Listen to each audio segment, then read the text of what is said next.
Laura, your ideal audience and your target audience are not the same thing.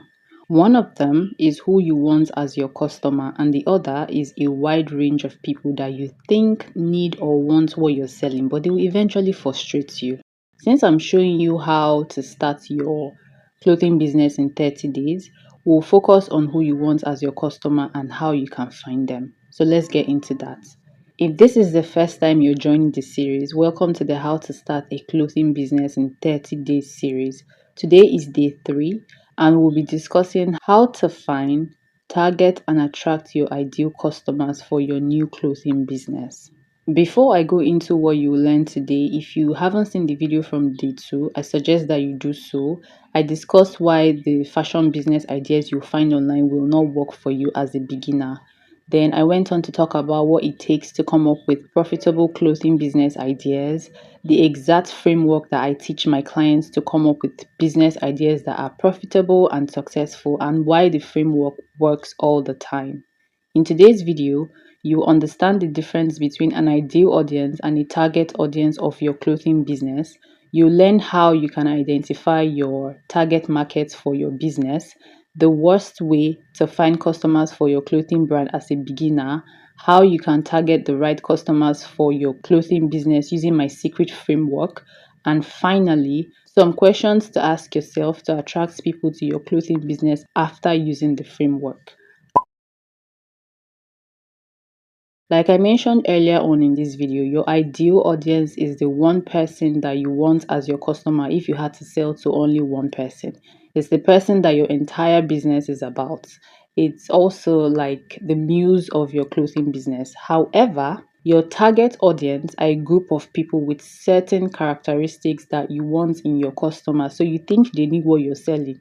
As someone who has worked with new clothing business owners like yourself, chasing down a group of people that you think will need your business just because you plan to sell clothes and you think just because everyone wears clothes, so everyone needs your business, will only leave you drained. Because even your content and business structure will look and sound too vague for that ideal customer that you should have focused on.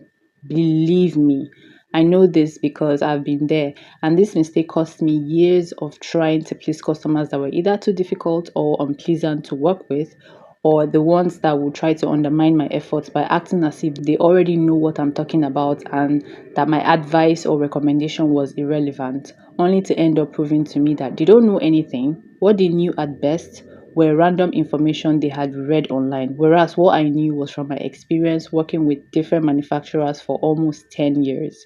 So, what mistake did I make to attract this type of people? When I started TFB back in 2021 with my team, we assumed that our target audience were business owners. That was it.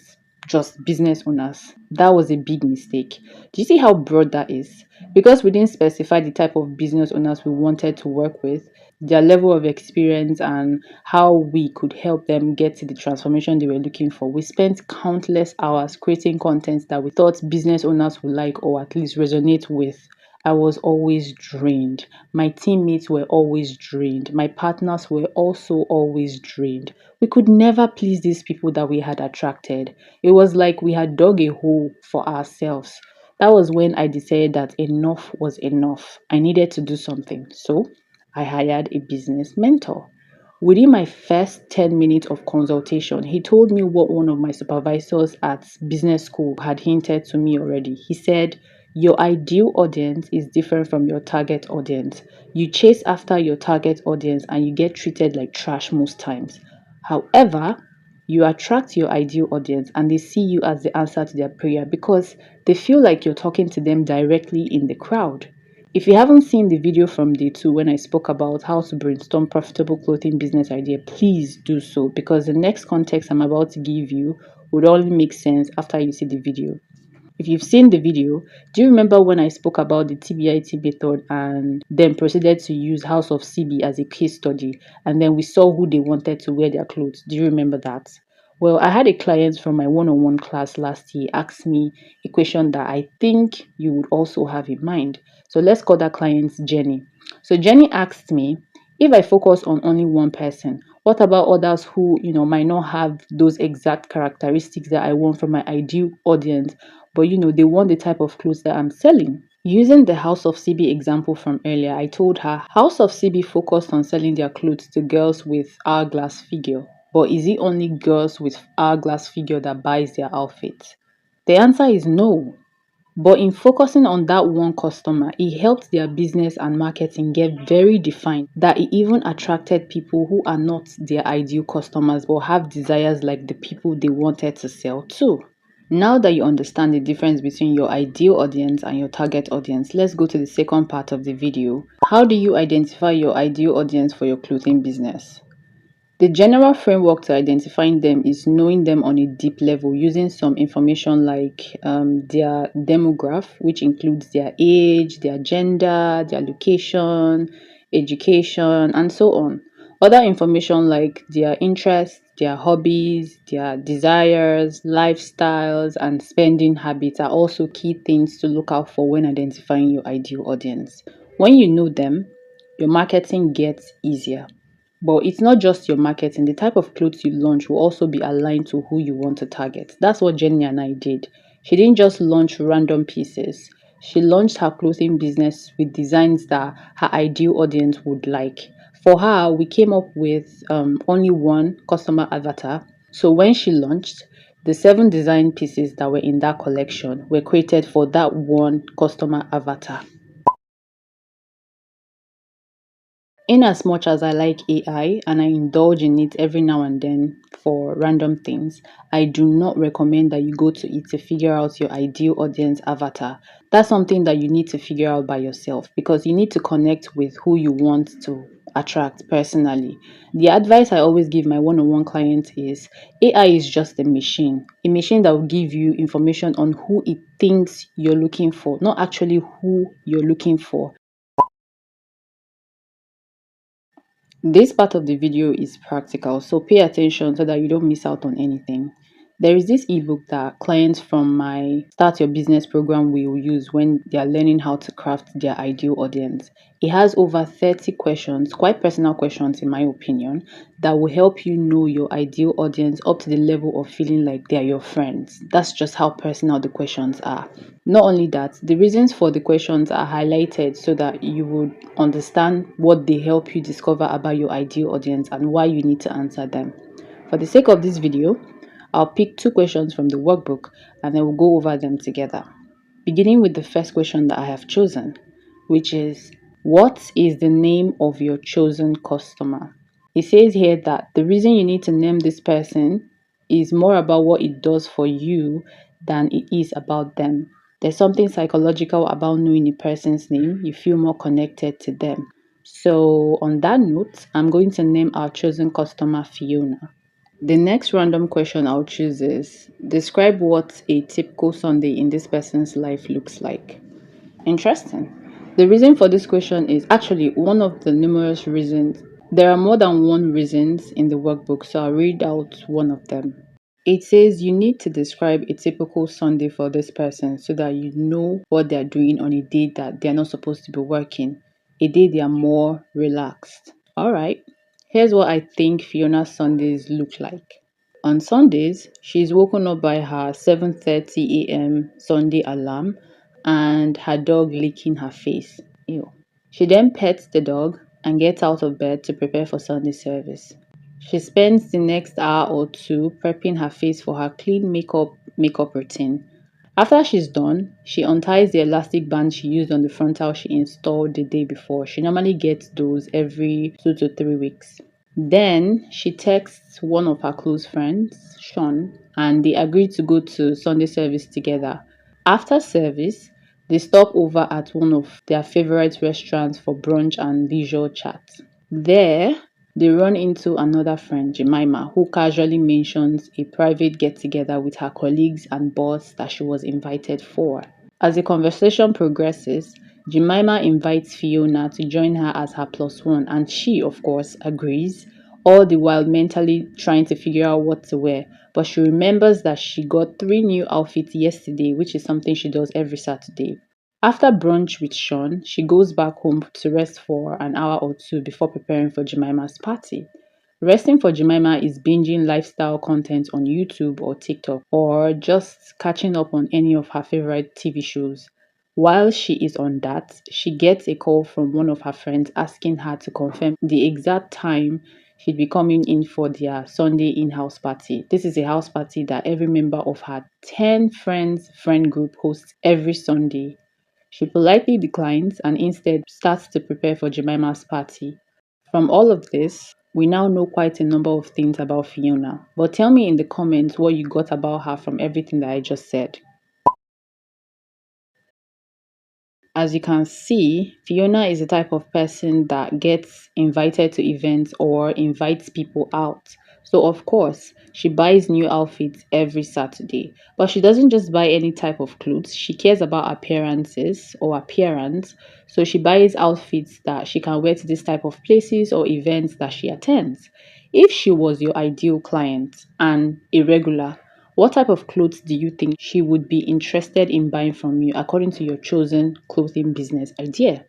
Speaking of clothing business idea, did you later get the clothing business kit that I recommended in the last video? I mentioned that that kit contains an ebook with over 30 something clothing business ideas that are not only profitable but also fit for a business owner looking to start and scale their clothing business. If you don't know what I'm talking about, I recommended the clothing business kit and these other kits to people interested in starting a profitable fashion business in any of these niches here. I'll leave the link in the description where you can go through each kit and grab the ones that you like. The next question is, what quality or grade of clothes do you think Fiona would like to buy if she was buying from you? When Jenny and I were working on the quality of clothes her ideal audience would like, what she initially wanted to sell immediately changed. For Jenny, like I do with all my other one on one clients, we didn't assume that her ideal audience would buy any and everything she sold. So we had to do some spying just to see what her competitors were selling. This part would have been impossible if we didn't know who she wanted to sell to. The competitors that Jenny had initially assumed turned out to be different from what we gathered based on this ideal audience analysis. And this is the exact framework that students in the Start Your Business program will enjoy when they sign up for it. Let's move on to the last part of the question, which is, do you think your business can consistently ensure that the quality of clothes you sell is aligned or in sync with what Fiona would typically like? If your customer is Fiona, she's obviously not going to buy any random clothes you sell just because you sell clothes. She's very heavy on quality. I even have some mental pictures of the quality of clothes that I think she would like. A phenomenon I noticed on social media is of business owners crying that they need rich customers. But then when you look at the type of clothes they sell, you can tell that it is way below the grade of their supposed ideal audience.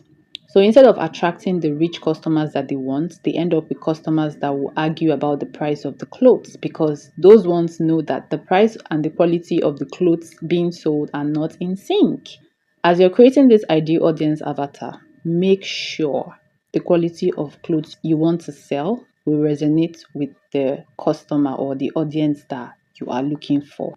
If you're a complete beginner looking to start your own clothing business from scratch the right way, this video alone cannot do much for you. It will do something for sure, but it is not enough. You need more help.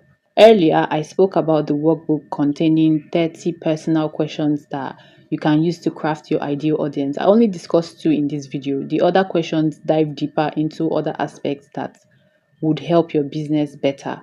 Besides the students in the Start Your Business program that will now have access to the workbook, the only other people who have the workbook in their possession are my one on one clients, my exclusive one on one clients. And even then, they have the old version of the workbook. I'll leave the link to the landing page that contains the details of this program in the description, but I want you to have a sneak peek of what you learn in week one of the program. So, some of these topics have already been briefly discussed on this channel, but in the program, it is extensively discussed with practical steps and strategies. Actually, the program is just about practical. I have to say though that you will not learn how you can spy on your clothing business competitors or how you can figure out the unique selling point of your clothing business in the course of this series. Those topics need practical examples, frameworks, workbooks, and so on. So it is reserved for our students in the program, in the Start Your Business program. The content creation prompts that you get daily in the program is to help you with brand storytelling so that your audience connects with your brand before you even launch. The first section of the program starts in August, but there are very limited slots for it, and once it is filled up, that's it for that section, or rather session. Don't worry, I'll leave the link where you can learn about it in the description box. Away from all of that, I would like to use this opportunity to personally invite you to join our inner circle. I call it our inner circle, but it's really just the only two ways you can get exclusive offers, business tips, and never have seen content from our brand. Don't worry, it's just a fancy way of me asking you to join our newsletter. Okay? That'll be all for this video. I hope you feel inspired to find, target, and attract your ideal customers for your new clothing business. Tomorrow, we'll be discussing how you can come up with a classy and unique name for your new clothing business. If you have watched to this point and you have any question, please feel free to ask them in the comment section. I read all my comments and I love to reply them. Thank you for watching this video. Enjoy the rest of your day, Laura.